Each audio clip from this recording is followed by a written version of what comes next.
I remember the sound of her fork lightly striking the edge of her wine glass. 3 crisp taps, almost like a judge bringing down a gavel.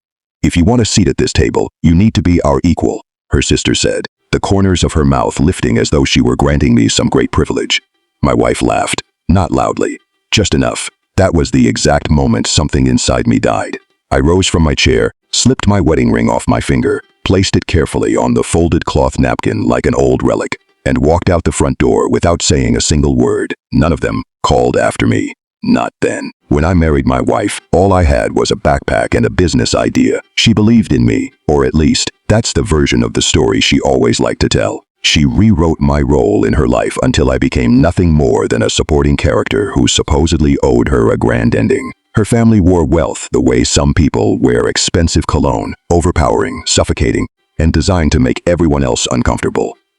I didn't care. I loved her. I cooked every weekend, managed the bills, kissed her forehead before she left for work. I knew how to make her laugh. Then my startup secured funding, and I bought her the Audi her father insisted I'd never be able to afford. Everyone kept saying I was lucky to have her.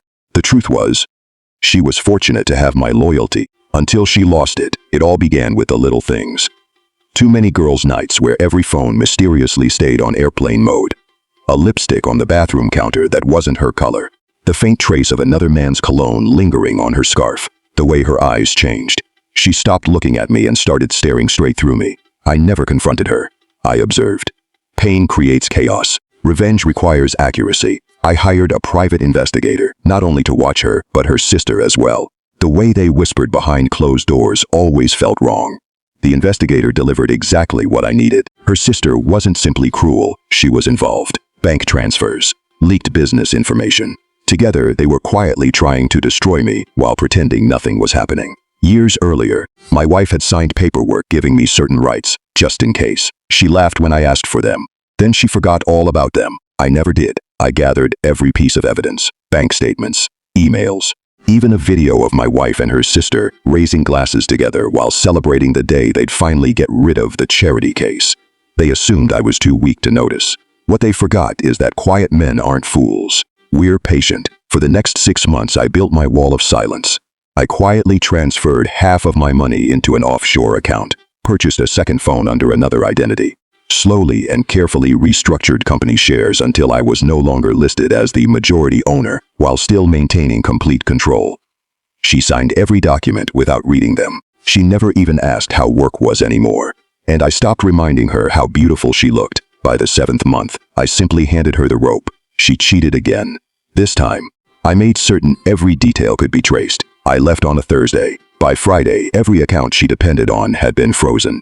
On Saturday, the luxury condo her sister loved bragging about legally belonged to me.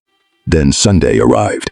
I had the divorce papers served while she was eating brunch. She laughed at first. Then she looked at the documents. Then she watched the video. Then she found the wedding ring, still resting inside the envelope. But even that wasn't the true revenge. The real part came afterward.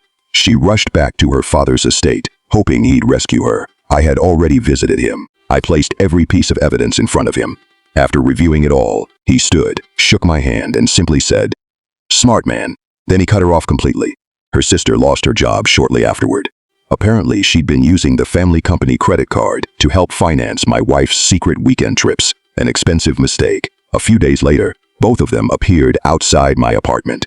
Rain soaked their clothes. Mascara streamed down their faces like ink running across a confession. "I'm sorry," my wife whispered through broken sobs. Her sister couldn't even lift her eyes to meet mine.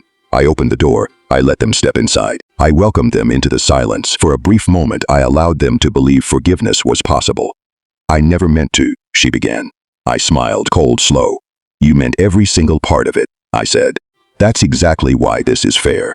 Now they're the ones begging. The text messages never stop. The tears keep coming. They visit places we used to go together, hoping they'll run into me. Her sister even tried posting her version of the story online. She deleted it after I released just enough evidence to shatter the illusion she had created. My ex-wife now lives alone in a rental apartment. No money, no reputation, only the shadow of the woman who once laughed while I was humiliated at her family's dinner table. As for me, I sleep peacefully.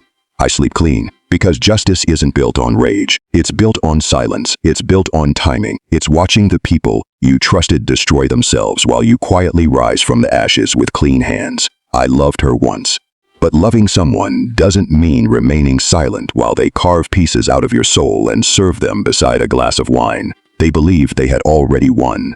They thought betrayal only existed in the shadows. But I am the darkness they never saw coming. And I never forget, this was never just revenge. It was restoration. I smiled as I walked away from that dinner table. Now they're the ones crying themselves to sleep every night. And I still smile.